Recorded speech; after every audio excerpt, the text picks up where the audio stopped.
Oh, they've been prowling around for nearly 2 days now. These things just won't quit. Oh, they might not have seen us yet, but them constantly sweeping the area, our way out is completely blocked. Oh, that's never gonna work. One little slip up and it's game over. If they spot us, they'll run straight back to Rare. And once he knows we're here, it won't be long before he's breathing down our necks again.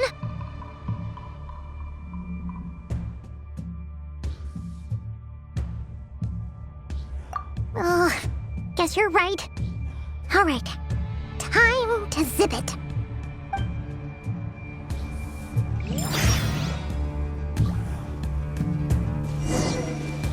Quick, hide! We almost got spotted!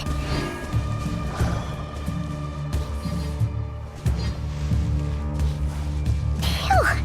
That was a close call.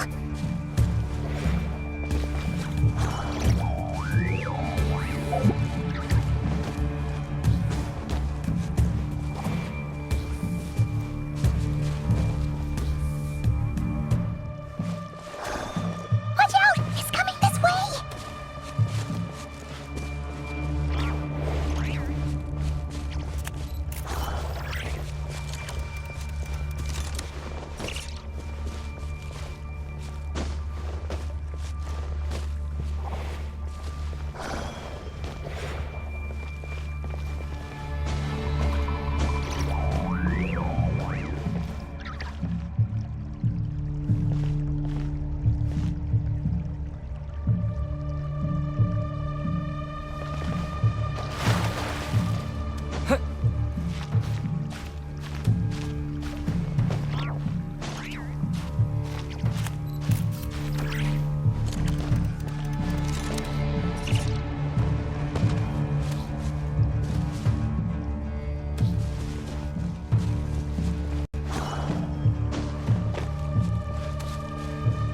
Keep going. We're nearly there. This is the final hurdle.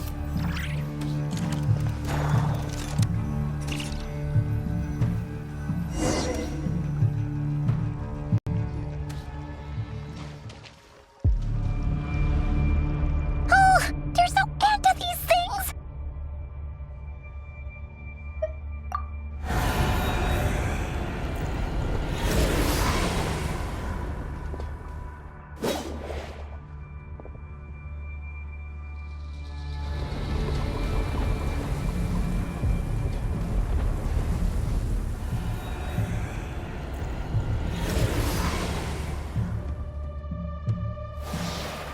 Fire. Fire? Wait, what's that smell? Oh no, there's a fire!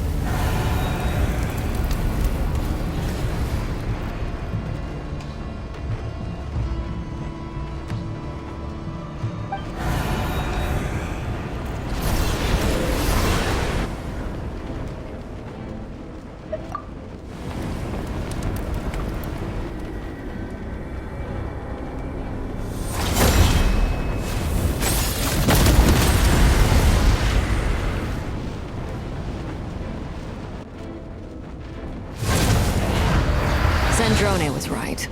You look weak, Columbina.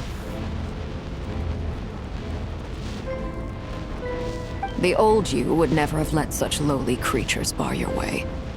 Word has it that you did something for the Tsaritsa, and that's why you've lost most of your power. Freedom comes at a heavy price, doesn't it? It's Arlecchino! You came! Hello again, Columbina. And greetings, guests of the House of the Hearth. It's been a while, Arlecchino.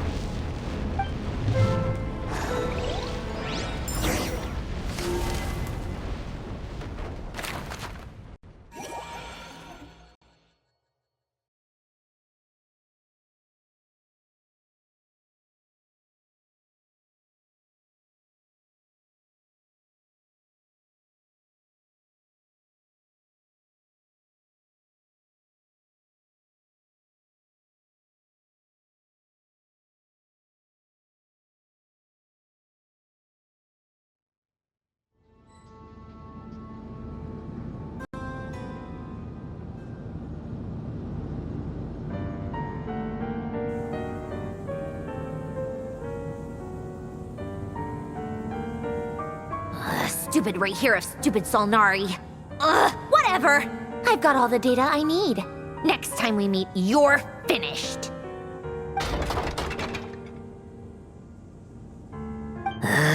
He sure doesn't pull his punches. Excuse me, do you need a hand? You can do me a favor by staying out of my way. Can't you see I'm busy? Wait a minute. I recognize that voice. Hello, Miss Sandrone. Father sent us over to help. How considerate of her. Hey, Fremine, get over here and help me fix this. Lenny, you do your thing. Just keep your sister away from my machines.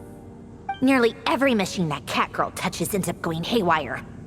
Go put her on cleaning duty or something.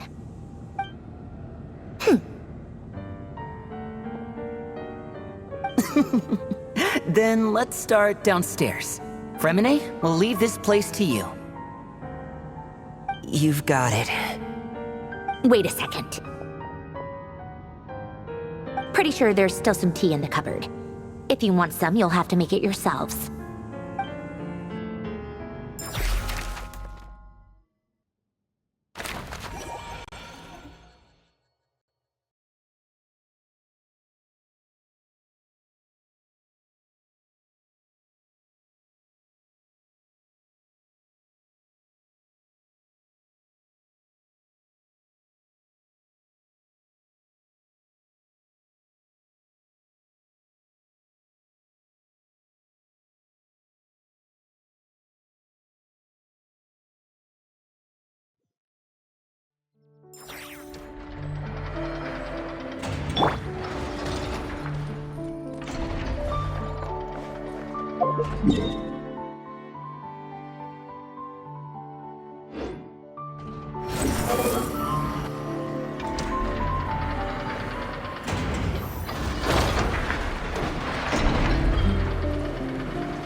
Upon the gale.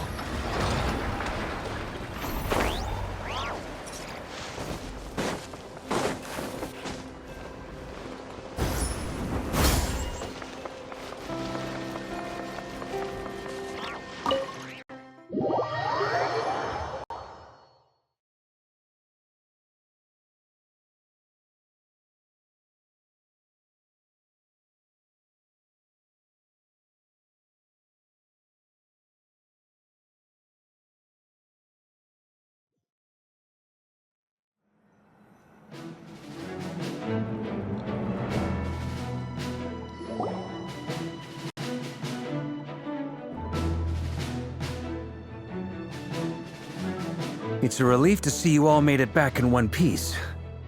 Huh? Feels like there's quite a few people missing. Where's Flint's and the others? And what about Nefer? I returned ahead of them. Flint is helping Ino and Anefa to set up the decoys and buy us some time.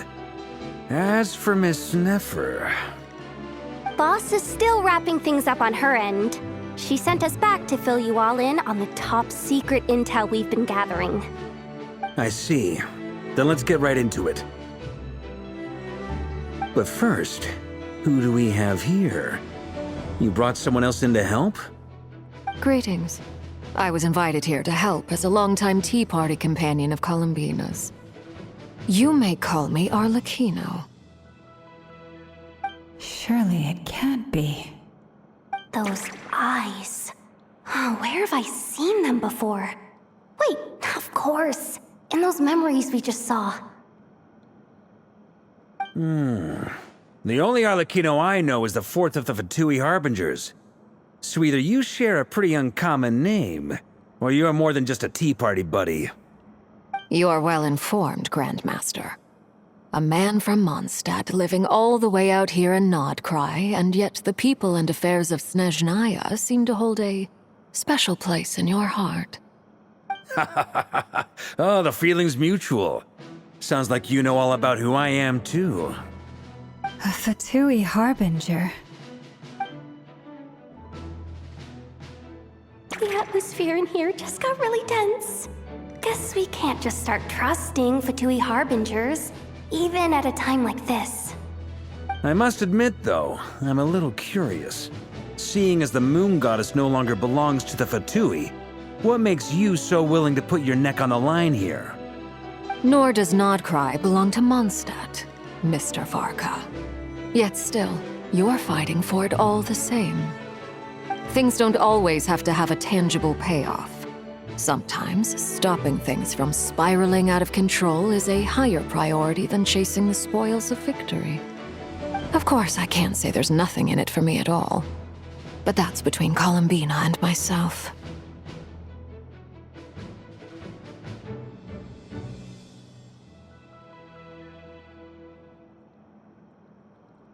Forgive me. I don't mean to doubt you. It's just that the Fatui really have been the source of many of our troubles. We have our own way of doing things here in Nodcry. But ever since they arrived, the Fatui have treated us with nothing but hostility. I know there's been a lot of bad blood between us in the past. I've done my utmost to avoid friction whenever I could.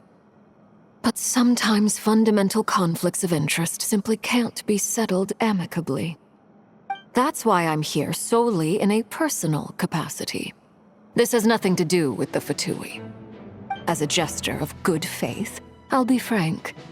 I can help Columbina track down the iridescent moon's marrow, which will help her restore more of her power. Anyway, what else is on the agenda?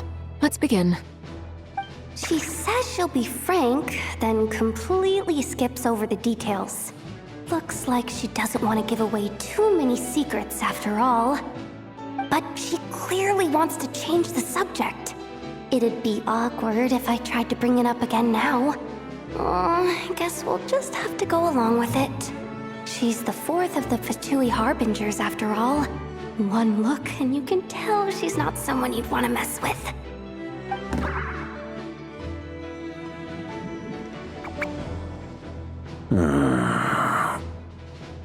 Well, since Miss Arlecchino sounds confident in her ability to handle that, we'll proceed to the next topic. Yehoda, time to share that top-secret intel. Alright, listen up everyone. First, we now know that Rerir was originally a Conrian secret agent whose primary mission was to hunt down and assassinate the so-called Dregs of the Crimson Moon. The Dregs of the Crimson Moon? In the memories, there was a lot of talk about the Crimson Moon and Eclipse, and a whole bunch of other stuff from the time of Conria.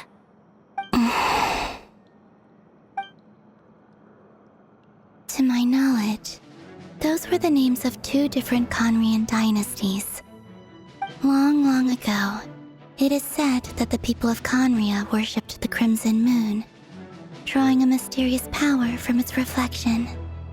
But one day, a coup saw the Crimson Moon eclipsed, hence the name of the new dynasty that replaced it, and how it became the new emblem of Conria. Still, long after the Crimson Moon dynasty had fallen, the last ruler of the Eclipse dynasty, the Vinster King, still coveted the secrets it left behind. So, he sent the Rehir of Solnari to secretly hunt down the Crimson Moon's few remaining followers. In those days, Rerir showed no signs of madness. In fact, he was as normal as any other person. Oh, and he had a fiancé, or at least a would-be fiancé, called Tholindis. What's the matter?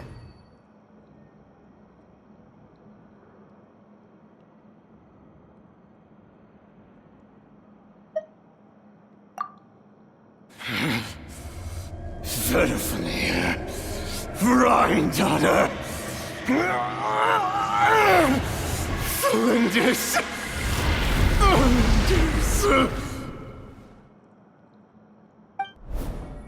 Interesting. Anything else? What about this would-be fiancé of his? Do we know anything about her? Well, she was a researcher at the Universitas Magistrorum, but it felt like she was hiding some kind of secret. Oh, and one more thing. For some reason, Rerear's fragment also contains some of Thelindis' memories, though only a very small portion. Well, no shortage of potential leads, I'll give you that.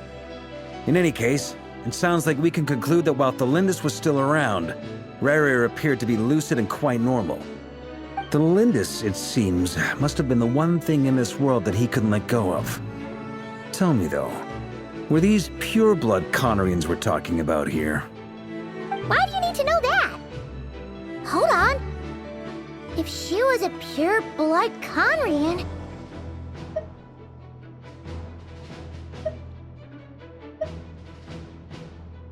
Oh yeah! Just like how it was with the captain! If we could somehow find her, do you think there's any chance Rerear might regain some of his sanity? It's possible, but it would take a miracle. We can't pin all our hopes on that. That merchant who Nefer knows, Dori Sangama Bay. Maybe we could hire her to look into it. All right then. Let's keep working in our separate teams. Traveler, Paimon, Kutar, and Miss Arlecchino will go look for the iridescent moon's marrow. As for the others... On the way over here, I noticed that the wild hunt monsters had grown even more frenzied in their search for Kutar. At this rate, the people living here will be in grave danger too. So I'm thinking of gathering together some of our followers to go wipe them out. I'll head back to the curatorium and meet up with the boss. Feels good knowing we've all got something to be getting on with. Given that the Wild Hunt has been a lot more active lately, the Lightkeepers have likely begun their own operations too. If that is the case, someone will need to pass the news on to Flint's. I'll hold the fort for now, then discuss our next move with Flint's, Aino, and Anefa when they get back. All right then. Well, the clock's ticking. If that's everything, we'll be on our way. We'd better get moving too. We'll try to buy you as much time as we can. Relax. Just do your thing. Now, I decided to call in some backup since things are getting so hairy. Our reinforcements should be here any minute now. Stay safe, everyone. Dismissed.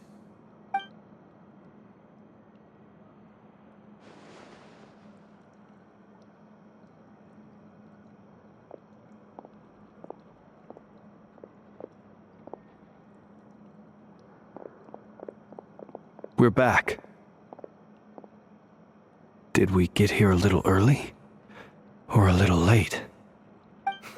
A tad late. The others have already set off. To summarize, our resident moon goddess has found us a new ally, and Boss Nefer has uncovered some promising info. Everything going smoothly on your end?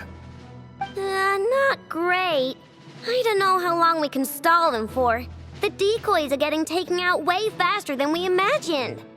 I'm gonna make some more later, but I need a timeout first. I'm so tired right now. Oh, right! Inefa, could you fill in Uncle Varka on what we just discussed with Flint's? Sure. Uncle Varka, you previously told us about how when you went to investigate a source of the Wild Hunt in Amsvartnir, you discovered that it was just a diversion. But according to Flint's intel, several outbreaks of the Wild Hunt had already occurred in Nodcry in the period leading up to that. That was before Rerear had regained his body, when he was far from regaining his full strength. In other words, in theory at least, he still lacked the means to act in two places at once. Flint's, with everything that's been happening, the Lightkeepers across Nodcry are rallying to fight back against the Wild Hunt. They're gonna need your help. I know, I'm sure you're capable of coming up with something far more effective than decoys. But for now, you should stay here and get some rest. Anefa and I will head back over to Amsvartnir to see if there's anything I missed. I told you Uncle Varka would say that, didn't I? A deal's a deal. Not a word about my snack intake for the next week. Database updated. Reliability of Aino's predictions increased. What does that mean? They were betting on how you'd respond after hearing their intel. Ugh, it's the obvious choice, isn't it? That's hardly worth betting on. We already decided that Anefa should go investigate the situation over at Amsfartnir on her own. You might as well stay here and keep watch. Someone needs to hang back and oversee our strategy meetings. And besides, you still haven't fully recovered from ambushing Rerir. So I've ended up with the easiest assignment. Well, I appreciate it, everyone. See you when you get back.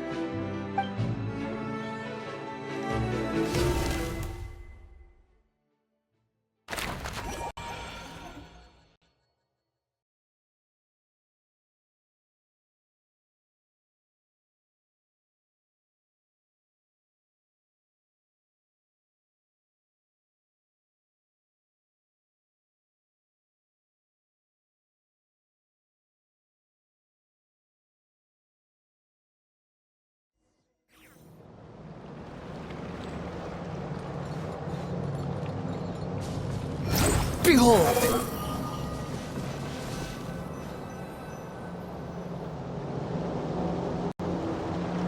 Here, this will serve as a good spot to cross over. Arlecchino, hold up a second. Since you brought us all this way, would you mind telling us what you've got planned? We still haven't got the slightest idea what's going on here. And if even Columbina doesn't know where the iridescent moon's marrow is, how do you? Simple. Because I am an inheritor of the royal bloodline of the Crimson Moon, and one of the last surviving embers of the Two Worlds' flames. Huh? Are you serious? As in, you're a descendant of that Crimson Moon dynasty we were just talking about? The one from ancient Conria? Your surprise is understandable. I was also taken aback when I first learned of it. But the more I thought about it, the more I realized the signs had been there all along. When I was young, I discovered I could wield a very special kind of fire. It coursed like blood through my veins and smoldered away inside my nerves. What's more, whenever I experienced strong bursts of emotion or drew too deeply on this power, it was like some kind of presence within the fire would begin to gnaw away at me, consuming me from the inside out. Exactly. That is why my hands are like this, too. At first, I saw it only as a curse, but once I became a harbinger, the Jester apprised me of the truth. Together with my own investigations over the past few years, there are several things that I have gradually come to understand. For instance, take the so-called Crimson Moon. In truth, it is nothing more than the shattered remnants of the iridescent moon, fused with the abyss to prolong its lifespan. Since this blood flame was bestowed upon me by the Crimson Moon, it is a fusion of the iridescent moon's former power and the corruption of the abyss. You all understand the nature of the abyss well enough. I draw upon its power, and in return, it hungers for my soul. This strange blackness is the mark of corruption it has left behind. If I recall correctly, you once told me that if the corruption ever made it to your heart, you'd become a completely different person. Yes, and that's the reason I'm always careful not to push my power too far. It's essentially a never-ending tug of war. Whew. Sounds intense. Anyway, the rest of my story can wait. Is there anything else about the Crimson Moon or the Iridescent Moon that you're unclear about? Paimon has a question. So, the Crimson Moon that the Carians used to worship was actually the Iridescent Moon, right? Which was one of the three Moon Sisters. Does that mean that the Carians were to the Crimson Moon as the Frost Moon Scions are to the Frost Moon? So much of that history has been lost. We have no way of knowing exactly what they were like. But I would suspect that the Conrians weren't as devout in their moon worship as it might appear. The iridescent moon's remains simply served as their link to the abyss. Later on, perhaps someone discovered a way to make direct contact with the abyss. Or maybe there was some kind of ideological divide. Either way, a dissenting faction staged a coup and drove out the royal heirs of the Crimson Moon dynasty. Still, even with the dark sun looming high overhead, the Crimson Moon's glow never truly faded. If you want living proof, it's standing right before you. The first time we met, I sensed something familiar in your presence. When I looked at you, I felt I could see that mysterious red moon in the corner of my eye. In your flames, I saw its broken image, surrounded by a strange black aura. Well, I appreciate that you kept it to yourself.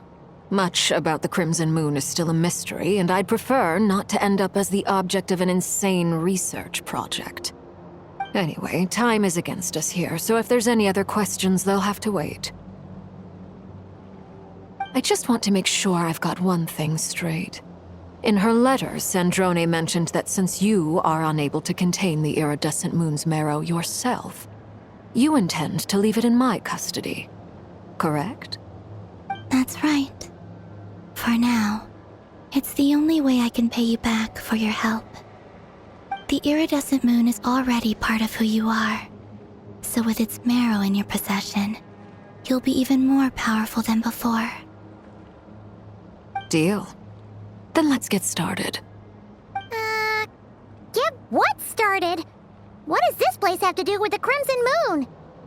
When I first became a Harbinger, the Jester gave me a book called Paranhari, also known as Leobranto Innamorato. You should be able to buy a copy next time you're in Fontaine. It's a love story set in the Crimson Moon era, but setting aside the tangled romances of its characters, it also records a few interesting details. In the Crimson Moon era, or so the story goes, there was an orphanage that received children from beyond the bounds of this world, and subjected them to a peculiar induction ceremony. Beyond the bounds of this world? For real?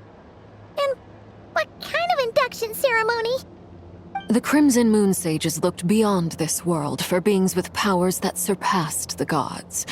But fearing they might lose control, they subjected these children to a process of refinement. They made these children crawl up a fireplace and kept asking them, "Have you died? Did you see it?" Until they finally admitted to having died and seen a crimson moon. The adults embraced the children who passed the ritual, telling them, "Within the fireplace, you have traversed the flames between two worlds. Here and now, you are born anew." The book leaves much unsaid, but I suspect that this was their way of branding the children they had enrolled, leaving an indelible mark upon them so that they would forever live in the Crimson Moon's light. That explains why I can't sense the Crimson Moon's marrow in this world. It makes sense that it would be sealed in a special space that can only be accessed temporarily through some kind of ritual. But there's no fireplace here. Do you see a chimney anywhere? Oh, are we supposed to build it ourselves? Okay, fine. Paimon will go find some bricks.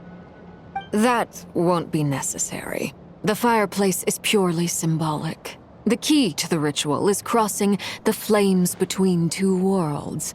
In other words, the flames that burn within me. Those burned away by such flames leave behind a kind of ghostly afterimage in the world. In the days of Conria, people believed they could be used to bridge the gap between the two worlds of life and death. In short, I can open a passage to that space for you. That's the easy part. The catch is I'll need to stay on this side to keep the passage open, so I won't be able to come with you. Once you're inside, you'll have to find your own way.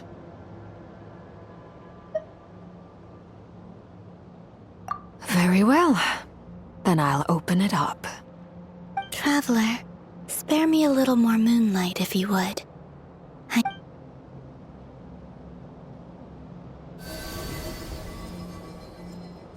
Thank you. Traveler, spare me a little more moonlight if you would. I may need it. Thank you. I feel like I've recovered some of my strength now. It should be enough to move us across short distances and confront whatever dangers might await.